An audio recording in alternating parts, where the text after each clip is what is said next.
but it was an eventful night last night.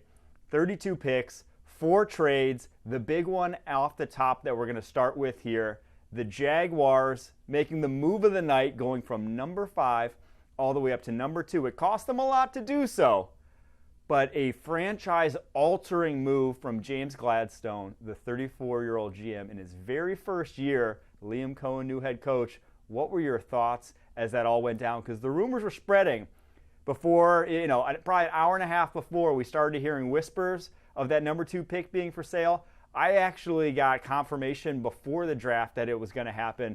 What were your thoughts when it all went down? Well, I think it's funny that you bring up that this is a Jaguars GM who's only 34 years old, because what a statement to make your first couple minutes making a huge decision for this organization. I love the player. I think everyone agrees it's the one player that we all agreed upon with Travis Hunter, that he is a transcendent prospect. And whether he plays wide receiver or corner or both, he is going to elevate just the juice that this team has. And I think that's a team in the AFC South that has needed a lot of juice for a long time. I love the addition with Trevor Lawrence and their new head coach, Liam Cohen. But you do have to factor in that it was very expensive. And I understand it from the Browns, and we can get into that in a little bit. But for a team that just needed someone to help Trevor Lawrence and maybe help the defense as well at corner, I love this aggression from their new GM. Yeah, my initial thoughts were, one, this is, if you're going to have a GM trade away first-round picks, it's going to be the guy who was with the Rams, right, over the past handful of years, where they went 7 years without a first-round pick, right? They know how that works, how to play around that. And he even said that in the post-draft presser. He said, I know how to make rosters work with the, quote-unquote stars and scrubs model. And if you're going to do it, though, they better be franchise-changing stars. And Travis Hunter, I think everyone agrees, qualifies in that mold, whether it's at wide receiver, whether it's at corner. And I love this for them, because for the Browns at 2, if they just stood still and picked him, they already have a full-up cornerback group. He may never have seen the football field at the cornerback position. That's not the case for the Jaguars. I think he could legitimately play both ways for them. Obviously not 100% of the snaps, but a good chunk. And offensively now, you have Brian Thomas Jr., you have Travis Hunter, you have Trevor Lawrence. That trio, very reminiscent of what the Bengals have in Cincinnati with T. Higgins, Jamar Chase, Joe Burrow. You're just going to have a great offense. And Liam Cohen dialing it up, you are going to have a great offense with that trio as long as you keep those guys in the building. So I'm a fan of this move from their perspective. But from the flip side, from the Cleveland Browns side, I love it even more. I think this one, if you just stood pat and drafted Travis Hunter, yeah, he's great, but you don't have anyone to give him the football. And again, he wasn't going to be able to play both ways for you. You already have 3 quality cornerbacks there. Maybe next year, maybe down the line he could have, but I just don't think he moves the needle as much for them. But now they get all this draft capital. They have those 2 picks now at the top of the draft. They have the starting pick, number 33 at the top of the draft, and then now 36.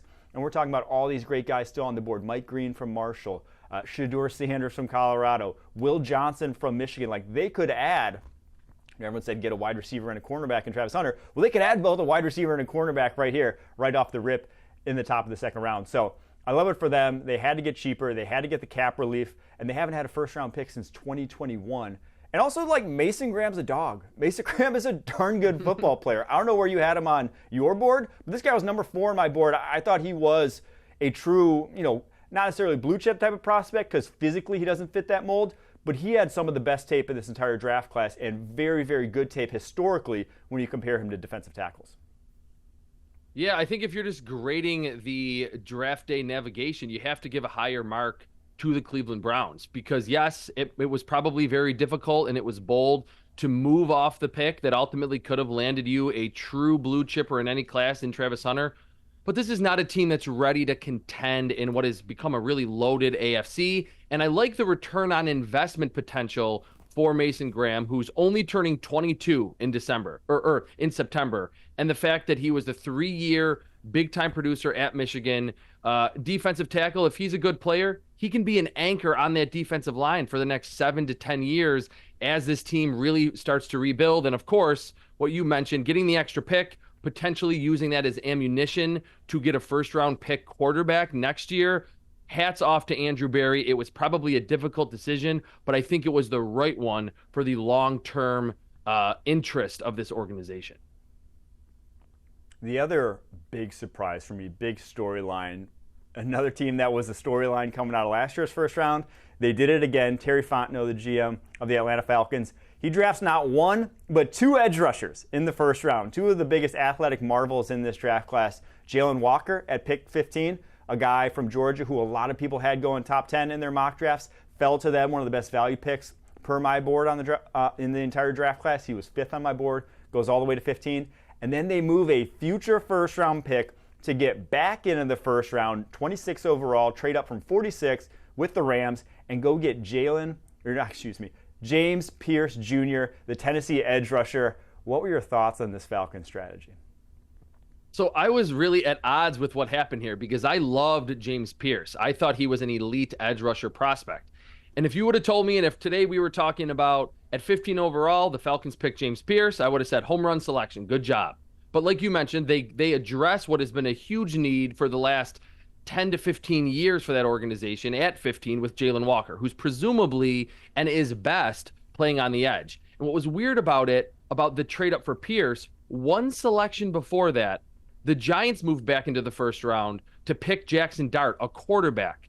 And the 2026 pick that they had to part with was a third rounder. Then at 26 overall, the Falcons, like you mentioned, have to trade a first rounder to get another edge rusher. So this was a team in the Falcons that came into this draft with only 5 selections, and now they're already dipping into next year, kind of depleting those early assets. When I think this is a good team, but it's certainly not a club that doesn't have any holes. So I love the player, but it was a huge, one of the biggest overpayments that we've seen on draft night for a team trading up.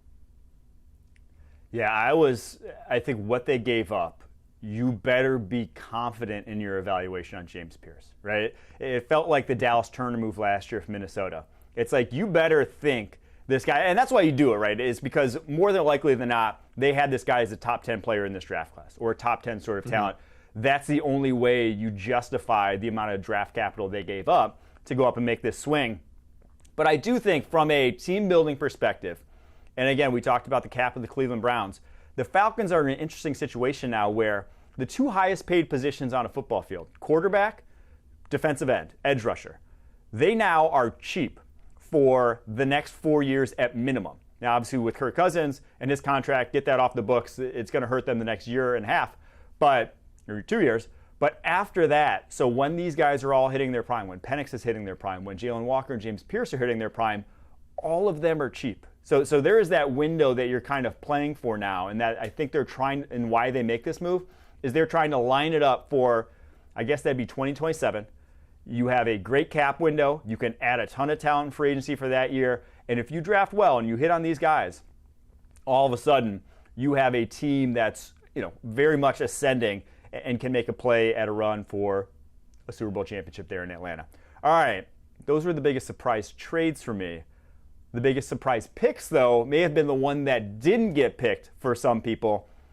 Everyone wanted to talk about Shedeur Sanders, the Colorado quarterback. I didn't get to watch the broadcast. I was broadcasting myself, but I heard it was a little over the top and how much they talked about a guy who didn't get selected. But everyone, or not everyone, but a lot of people thought when the Giants moved back into the first round that they were going for Shedeur Sanders. But actually, Joe Shane's son ruined it by posting an Instagram video that it would be Jaxson Dart. What were your thoughts when that all went down, Chris? Well, I first thought back to Hard Knocks last year where Joe Shane's son really wanted Jaden Daniels, and he didn't want the team to let go of Saquon Barkley. So I think Joe Shane might have a future GM in the making in his own family because he ultimately tips this pick. I was a little surprised, but ultimately this was an organization and a regime with Joe Shane and Brian Daboll that would have gone 4 draft classes not picking a first-round quarterback. You can't just make a living as a GM or a head coach completely passing on the game's most vital position in the first round. And I think some of the potential entitlement, the bad interviews played a little bit of a role, and the fact that Jaxson Dart didn't have any of those issues and is a better athlete with a similar arm, similar accuracy, and similar problems under pressure made this ultimately the pick for the Giants. Yeah, I think there's 2 things that I want to hammer home with Shedeur. One, his tape was not top 10 tape. The amount of people I talked to that were just like the people that I trust in quarterback evaluations, not a single one said franchise, like 100% franchise guy. Like there were not a lot of people going to bat for him in this draft class. And when it comes to the NFL, and when it comes to maybe 4 or 5 teams willing to take a quarterback, it is such a yes or no sort of thing. It's not, Daniel Jones went 6th overall to the Giants back in 2019. If he didn't go to the Giants, he probably would have been like a 3rd-round pick, right? It is such a unique position that it is a yes or no, and there's only a few teams willing to make that yes or no. And with Shedeur Sanders, it's that, and he is not physically gifted the way first-round quarterbacks are. The only guy who had comparable physical tools to him that went top 5 over the past decade, Joe Burrow. And Joe Burrow had the greatest maybe college football passing season of all time, right? So there just is not a great track. This is not you don't even have to factor in the off-field stuff and the baggage that comes along with Shedeur Sanders to have him not going in the first round. It is all on tape. It is all in terms of his physical projection. It is not necessarily first round. So I don't think I'm surprised whatsoever that he ultimately fell out of the first round. Not to say that he can't be a good NFL quarterback. It's just he doesn't fit the profile that usually comes with first-round quarterbacks. He was not a first-round player in my draft board, and obviously not for a lot of NFL teams.